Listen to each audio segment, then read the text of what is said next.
কাজ শুরু হয়েছে, ওই কাজে 300 কোটি টাকা লাগবে। অলরেডি গতকালকে একজন মুসলমান ব্যক্তি 80 কোটি টাকা দিয়ে দিছে। শুধু তাই না, আমি দেখে অবাক হলাম, চোখে পানি এসে গেল। মুরব্বী, বৃদ্ধ, বৃদ্ধা মানুষ, বাচ্চা মানুষ পর্যন্ত 300-400 মাইল 500 মাইল দূর থেকে কাঁধে করে, মাথায় করে 2টা 4টা 5টা ইট, 1 বস্তা সিমেন্ট, 2টা ইট গামছার 2 দিকে বেঁধে এরপরে এসেছে। তাদের একটাই দাবি, এই বাবরি মসজিদের জন্য আমার দেওয়া একটা ইটও থাকে। 30 বছর আগে 1992 সালে বাবরি মসজিদকে তারা শহীদ করেছিল, বাবরি মসজিদ ভেঙে চুরমাচুর করে দিয়েছিল। আজ 2025 সালে নতুন ভাবে মুর্শিদাবাদে আবার বাবরি মসজিদ নির্মাণের কাজ হচ্ছে। আমরা আমাদের প্রতিটি মুসলমানের সমর্থন সেই বাবরি মসজিদের প্রতি দিয়ে রাখলাম। ভবিষ্যতে ভারতের কোন জালিম যদি নতুন বাবরি মসজিদের দিকে হাত তুলে, বাংলাদেশের বর্ডার খুলে দিয়ে মুসলমানেরা বাবরি মসজিদ রক্ষার্থে কারা কারা এগিয়ে যাবে, 2 হাত তুলে আল্লাহরে দেখা।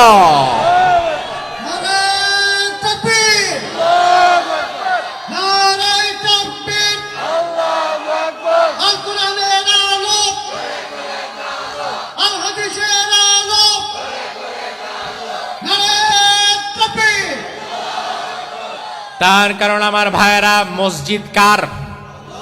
আরো জোরে। মসজিদ কি নরেন্দ্র মোদীর বাপের সম্পত্তি? বাবরি মসজিদ ভেঙেছিলে তোমরা 33 বছর আগে। তার প্রতিবাদে আমরা কোন মন্দির বাংলাদেশে ভাঙি নাই, আজও ভাঙবো না। তার কারণ বাংলাদেশের হিন্দুদের সাথে আমাদের কোনো শত্রুতা নাই। আমরা বাংলাদেশের হিন্দুদেরকে পিটায় ভারতে পাঠাই নাই, পাঠাবো না। কারণ সৌহার্দ্য সম্প্রীতির দেশ বাংলাদেশ, ঠিক কিনা? আপনাদের কসবা বাজারে একই সাথে মুসলমানের দোকান, পাশে আবার হিন্দুর দোকান আছে না নাই? ওই হিন্দু কি ব্যবসা করে না? খায় না? তো আমরা যদি হিন্দুদেরকে এক চেটিয়া এক ঘরে করে দিতাম, তাইলে হিন্দু কি ব্যবসা করে টিকতে পারত? কারণ হিন্দুর দোকানে যে জিনিস, পাশের মুসলমানের দোকানে তো একই জিনিস আছে। তারপরেও আমি হিন্দুর দোকানে কেন যাই? কারণ আমাদের মধ্যে কোনো জাতপাতের ব্যবধান আমরা করি না। সামাজিক সম্প্রীতি সৌহার্দ্যের অন্যতম নজির বাংলাদেশ। তবে এই কথাও ঠিক, মসজিদের উপরে আঘাত আনা মানে হচ্ছে আমার কলিজার উপরে আঘাত আনা। মসজিদটা দুনিয়ার কারো বাবার সম্পদ না, মসজিদ কার ঘর? আরো জোরে কন। আল্লাহ বললেন, ওয়া আন্নাল মাসাজিদা লিল্লাহি ফালা তাদউ মাআল্লাহি আহাদা। মসজিদ আমি আল্লাহর ঘর, মসজিদে নতুন ভাবে আর কাউকে ডেকো না। তাইলে দুনিয়ার কোন মানুষ যদি মসজিদের উপরে আঘাত হানে, ওই আঘাতকে প্রতিহত করার জন্য 200 কোটি মুসলমানের এক হয়ে যাওয়ার দরকার আছে না নাই? 1528 খ্রিস্টাব্দে বাবরি মসজিদ তৈরি হলো। জহিরুদ্দিন মোহাম্মদ বাবর তৈরি করলেন। লক্ষ লক্ষ মুসলমান সেখানে একসাথে নামাজ আদায় করতে পারে। অবশেষে 464 বছর পর 1992 সালে কিছু হিন্দু পণ্ডিত নাকি স্বপ্নে দেখছে এই মুসলমানদের মসজিদের নিচে রামের জন্মস্থান, এখানে রাম মন্দির ছিল আগে, এই জন্য এখন আর আমরা এই মসজিদকে টিকিয়ে রাখবো না, এই মসজিদকে ভেঙে চুরমাচুর করে আবার রাম মন্দির নির্মাণ করা লাগবে। ওই নিছক ভুয়া মিথ্যা স্বপ্নের ভিত্তিতে 464 বছর পুরনো মুসলমানদের ঐতিহ্যবাহী বাবরি মসজিদকে ভেঙে চুরমাচুর করে দিয়েছিল হিন্দুত্ববাদী অপশক্তি জালিমেরা 1992 সালে। মুসলমানেরা কত কেঁদেছে, কত আন্দোলন করেছে, মার খেয়েছে। বাবরি মসজিদকে তারা টিকাতে পারে নাই, বাঁচাতে পারে নাই। আর ওই জালিমের দল মনে করেছিল যে মসজিদ ভেঙে দিয়েছি মানে ইসলাম শেষ হয়ে গেছে। আসলে একটা মসজিদকে যদি ভেঙে ফেলা হয়, তাইলে কি ইসলামকে মিটিয়ে দেওয়া যায়? ইসলামকে কি শেষ করে দেওয়া যায়? আলহামদুলিল্লাহ 33 বছর পর গতকাল ভারতের মুর্শিদাবাদে আল্লাহর আরেক গোলাম হুমায়ুন কবির তার নাম, তার নেতৃত্বে নতুন ভাবে আবার বাবরি মসজিদ নির্মাণের কাজ শুরু হয়েছে। ওই কাজে 300 কোটি টাকা লাগবে। অলরেডি গতকালকে একজন মুসলমান ব্যক্তি 80 কোটি টাকা দিয়ে দিছে। শুধু তাই না, আমি দেখে অবাক হলাম, চোখে পানি এসে গেল। মুরব্বী, বৃদ্ধ, বৃদ্ধা মানুষ, বাচ্চা মানুষ পর্যন্ত 300-400 মাইল 500 মাইল দূর থেকে কাঁধে করে, মাথায় করে 2টা 4টা 5টা ইট, 1 বস্তা সিমেন্ট, 2টা ইট গামছার 2 দিকে বেঁধে এরপরে এসেছে। তাদের একটাই দাবি, এই বাবরি মসজিদের জন্য আমার দেওয়া একটা ইটও থাকে। সুবহানাল্লাহ কইবেন না? এত পরিমাণ স্বতঃস্ফূর্ত ভাবে মুসলমানেরা গতকালকে আবার নতুন ভাবে বাবরি মসজিদের ভিত্তিপ্রস্তর স্থাপন করেছে। লক্ষ লক্ষ মুসলমান সমবেত হয়েছে। হিন্দুত্ববাদী জালিমদের মাথায় আগুন ধরে গেছে। নতুন ভাবে তারা আবার নতুন বাবরি মসজিদের এই পরিকল্পনা ধ্বংস করে দেওয়ার জন্য পায়তারা করছে। আমার মুসলমান ভাইরা, 33 বছর আগে 1992 সালে বাবরি মসজিদকে তারা শহীদ করেছিল। বাবরি মসজিদ ভেঙে চুরমাচুর করে দিয়েছিল।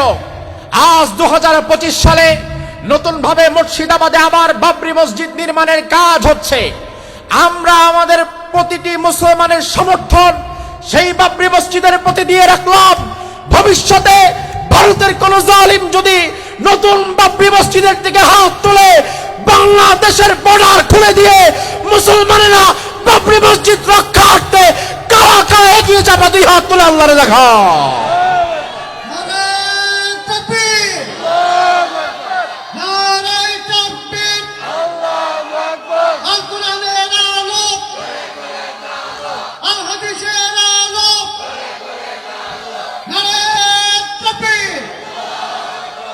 তার কারণ আমার ভাইয়েরা, মসজিদ কার? আরো জোরে। মসজিদ কি নরেন্দ্র মোদীর বাপের সম্পত্তি? বাবরি মসজিদ ভেঙেছিলে তোমরা 33 বছর আগে। তার প্রতিবাদে আমরা কোন মন্দির বাংলাদেশে ভাঙি না, আজও ভাঙবো না। তার কারণ বাংলাদেশের হিন্দুদের সাথে আমাদের কোনো শত্রুতা নাই। আমরা বাংলাদেশের হিন্দুদেরকে পিটায় ভারতে পাঠাই নাই, পাঠাবো না। কারণ সৌহার্দ্য সম্প্রীতির দেশ বাংলাদেশ, ঠিক কিনা? আপনাদের কসবা বাজারে একই সাথে মুসলমানের দোকান, পাশে আবার হিন্দুর দোকান আছে না নাই? ওই হিন্দু কি ব্যবসা করে না? খায় না? তো আমরা যদি হিন্দুদেরকে এক চেটিয়া এক ঘরে করে দিতাম, তাইলে হিন্দু কি ব্যবসা করে টিকতে পারতো? কারণ হিন্দুর দোকানে যে জিনিস, পাশের মুসলমানের দোকানে তো একই জিনিস আছে। তারপরেও আমি হিন্দুর দোকানে কেন যাই? কারণ আমাদের মধ্যে কোনো জাতপাতের ব্যবধান আমরা করি না। সামাজিক সম্প্রীতি সৌহার্দ্যের অন্যতম নজির বাংলাদেশ। তবে এই কথাও ঠিক, মসজিদের উপরে আঘাত আনা মানে হচ্ছে আমার কলিজার উপরে আঘাত আনা। মসজিদটা দুনিয়ার কারো বাবার সম্পদ না। মসজিদ কার ঘর? আরো জোরে কন। আল্লাহ বললেন, ওয়া আন্নাল মাসাজিদা লিল্লাহি ফালা তাদউ মাআল্লাহি আহাদা। মসজিদ আমি আল্লাহর, আমি আল্লাহর ঘর। মসজিদে নতুন ভাবে আর কাউকে ডেকো না। তাইলে দুনিয়ার কোন মানুষ যদি মসজিদের উপরে আঘাত হানে, ওই আঘাতকে প্রতিহত করার জন্য 200 কোটি মুসলমানের এক হয়ে যাওয়ার দরকার আছে না নাই? কিন্তু দুর্ভাগ্যজনক বিষয় হচ্ছে 200 কোটি মুসলমান কিন্তু দেখবেন এক হবে না। কিছু মুনাফিক মুসলমান আছে, তারা বলবে এত ঝামেলায় আমরা নাই। ও মনে করে আমার মসজিদ যেহেতু ঠিক আছে, তাইলে আর আরেকজনের মসজিদ নিয়ে মাথা ঘামানোর দরকার কি? আসলে গোটা পৃথিবীতে মুসলমানরা এখন নির্যাতিত, নিষ্পেষিত, লাঞ্ছিত, বঞ্চিত। তার কারণে মুনাফিকেরা মুসলমান, গোটা পৃথিবীর 200 কোটি মুসলমান যদি আজকে ঐক্যবদ্ধভাবে দাঁড়িয়ে যাওয়ার সিদ্ধান্ত নিত, তাইলে বাবরি মসজিদ তো ভালো, ফিলিস্তিনের আল আকসাও তো আমাদের হাতেই থাকতো। আমি গত রমজানে ছিলাম মিশরে। বাংলাদেশের বর্ডারের পরেই যেমন ইন্ডিয়া, মিশরের বর্ডারের পাশেই ফিলিস্তিন।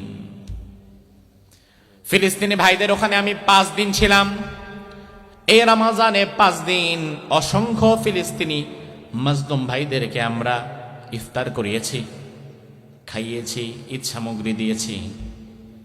ওই ফিলিস্তিনের মুসলমানদের চোখে এত পরিমাণ কান্না আমি দেখলাম, আপনাদের অনেকের ঘরে হয়তো 1-1.5 বছর, 2 বছর, 2.5 বছর, 3-4 বছরের ছোট বাচ্চা আছে। ফিলিস্তিনের সেই মিশরের বর্ডারের পাশে বাংলাদেশে যেমন কিছু রোহিঙ্গা বাসাবাদী থাকে, মিশরের বর্ডারেও ফিলিস্তিনের কিছু ভাই উদ্বাস্তু হিসাবে তারা তাঁবুটা নিয়ে রয়েছে। সেখানে আমি এমন হাজার হাজার বাচ্চা দেখলাম যাদের বয়স 2 বছর, 3, 4, 5 বছরের মধ্যে, ছোট ছোট বাচ্চা, যাদের চেহারার সৌন্দর্য চাঁদের সৌন্দর্যকে হার মানায়। কারণ ফিলিস্তিনের মানুষ বাই নেচার তারা এমনি সুন্দর।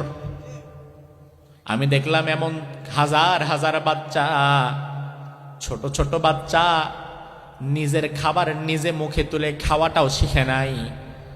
ওই অবস্থার মধ্যে তাদের দুনিয়াতে মাও নাই, তাদের বাবাও নাই। আমরা যখন 1 প্যাকেট বিস্কিট অথবা ইফতারের সময় 1 প্যাকেট বিরিয়ানি অথবা কোনো খাদ্য সামগ্রী নিয়ে যেতাম, ওই ছোট ছোট বাচ্চারা ক্ষুধার তাড়নায় একটা প্যাকেট দেখে সবাই হামলে পড়তো। আপনার বাচ্চার পেছনে পেছনে ঘুরেন, খাইতে চায় না কত খাবার। আর ওই জান্নাতি ফুটফুটে শিশুগুলো কোনো খাবার নাই, কেউ খাবার যদি দেয় ওই খাবার খাওয়ার জন্য দৌড়ে ছুটে যায়। কেন এত দুঃখ দুর্দশা আমাদের? কেন ফিলিস্তিনের শিশুরা খাবার পায় না? কেন আল-আকসা আমাদের হাতে নাই? কেন বাবরি মসজিদ তারা ভেঙে ফেলছে বারবার? কেন বাবরি মসজিদ আমরা বাঁচাতে পারলাম না? আল-আকসা কেন আমাদের হাতে রাখতে পারলাম না? তার কারণ হচ্ছে মুসলমানদের মধ্যে এখন ঘাপটি মেরে বসে থাকা কিছু মুনাফিক তৈরি হয়ে গেছে, যারা মসজিদে যাবে, নামাজ পড়বে, জিকির আজগার করবে, কিন্তু তার সামনে অন্যায় হবে, জুলুম হবে, ওই জুলুমে বাধা দেওয়ার মতো মানসিকতা এখন আর তার নাই। এই মুনাফিকগুলার জন্যই মূলত ইসলাম আজকে নির্যাতিত, ঠিক কিনা?